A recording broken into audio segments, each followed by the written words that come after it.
Is an ancient ark activating under Lake Vostok and causing a heat wave in Antarctica that is baffling scientists?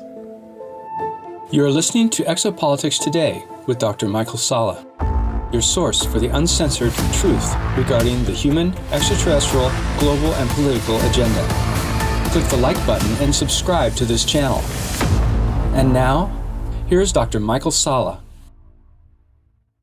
On March 18, news emerged of a heat wave in East Antarctica, the epicenter of which was the Vostok region that sits atop a mysterious lake 2 miles under the ice sheet. Scientists are baffled by the heat surge of more than 70 degrees above average temperatures and are seeking answers. A likely explanation comes from two sources who say an ancient ark is buried under the ice sheet in the Vostok region and its activation is heating up East Antarctica. The Washington Post was the first to reveal the heat wave in East Antarctica. In a story titled, "It's 70 degrees warmer than normal in Eastern Antarctica. Scientists are flabbergasted." This is what was reported. Quote, "The average high temperature in Vostok, at the center of the eastern ice sheet, is around -63, -53 Celsius, in March. But on Friday, the temperature leaped to 0, -17.7 Celsius, the warmest it's been there during March since record keeping began 65 years ago. It broke the previous monthly record by a staggering 27 degrees, 15 Celsius." End quote.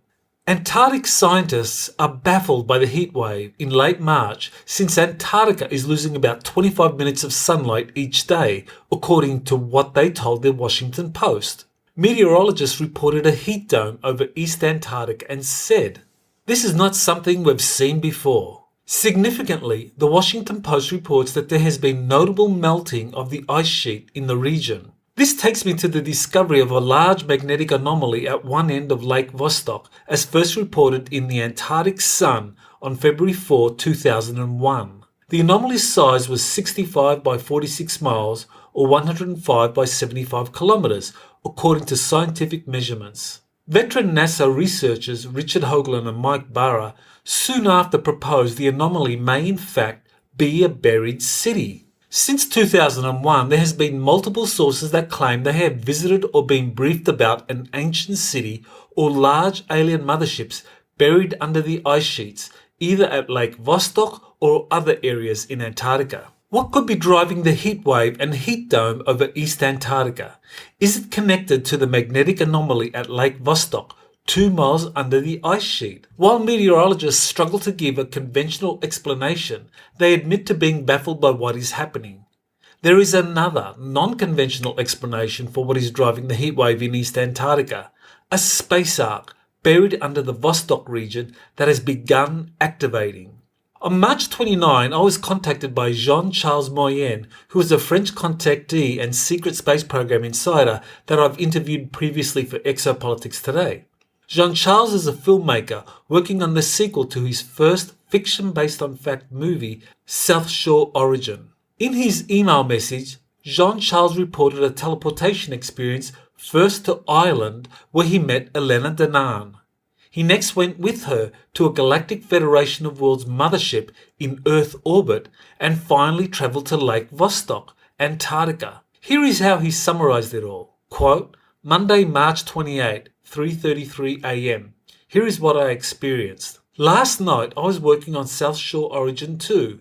I got up to lie down on the couch in my office because my head was spinning. Too much computer probably. And all of a sudden I felt myself go into the couch and I passed out. When I opened my eyes, I found myself in the path of the other time in Ireland. And I heard, 'Remember, remember.' And I saw the same scene again, but until the end without interruption.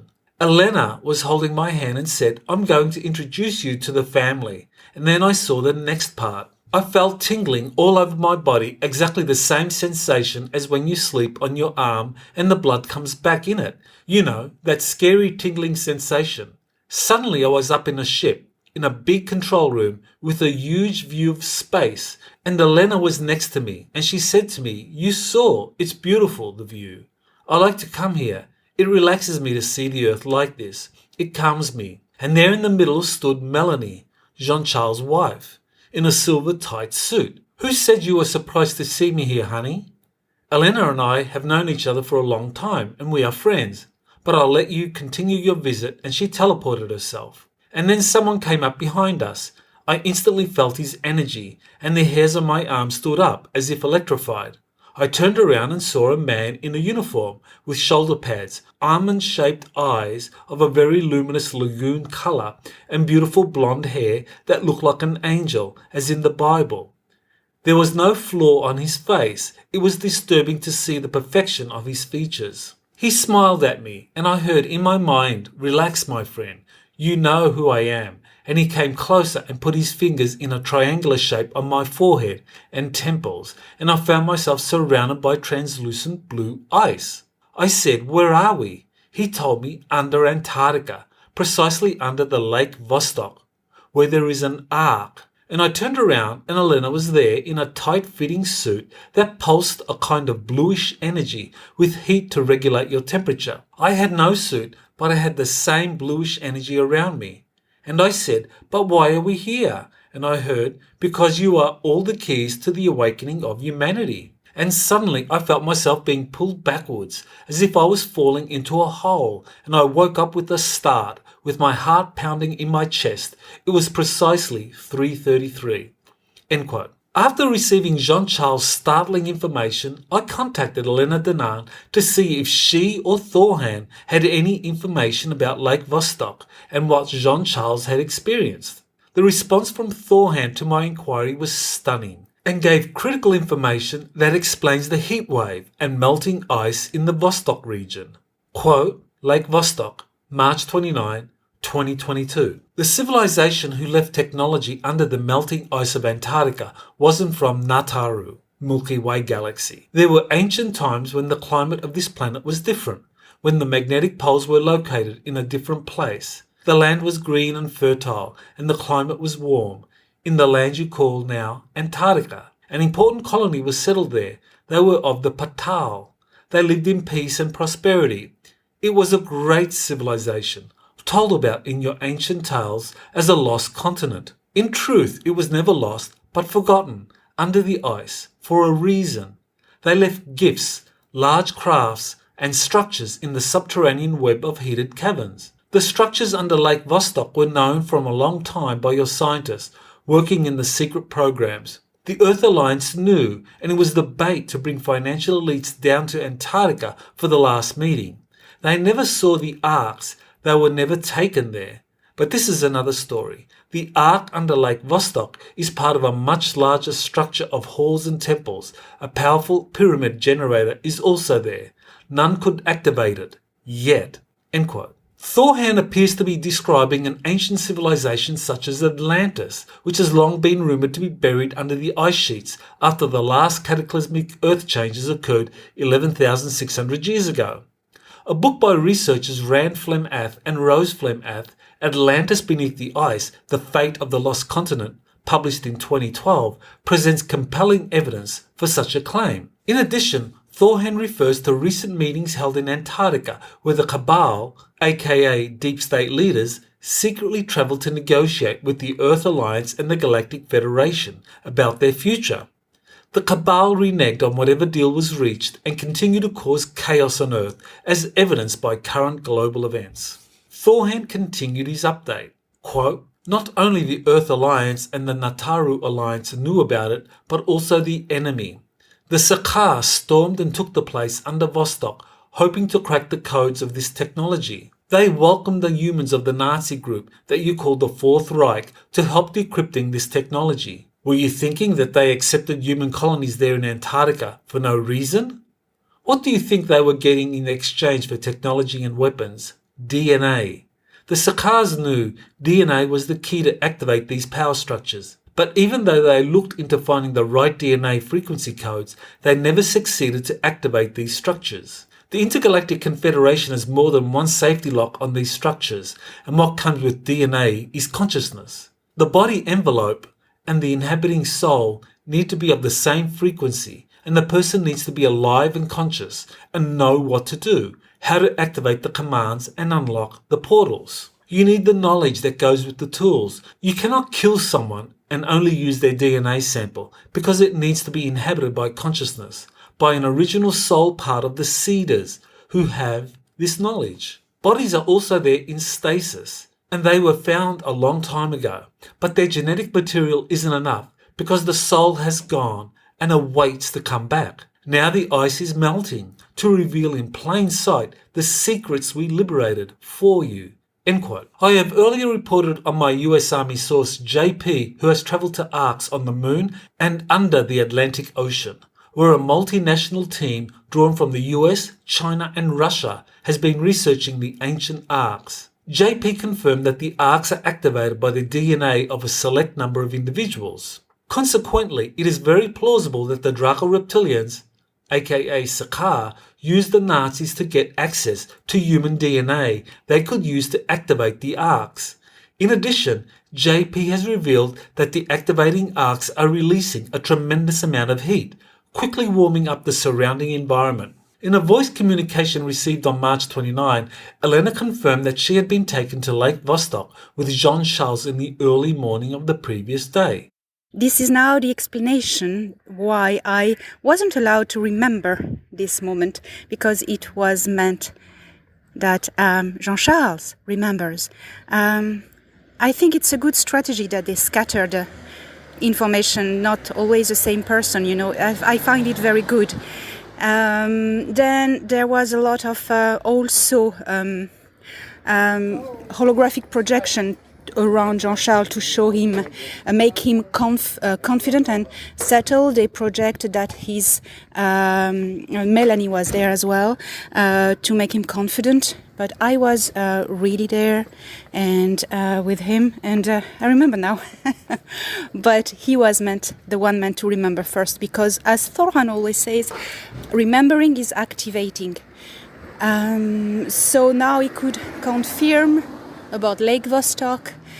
Elena's confirmation shows that the Galactic Federation is now taking at least 2 individuals to visit the space arks, witness the contents and report their experiences to the world. In a follow-up message from Jean-Charles on March 29, he explains being taken on a second trip to Lake Vostok earlier in the morning of that day. Quote, "This night I found myself in the same place under Lake Vostok, but this time I was inside a structure. It was the Ark.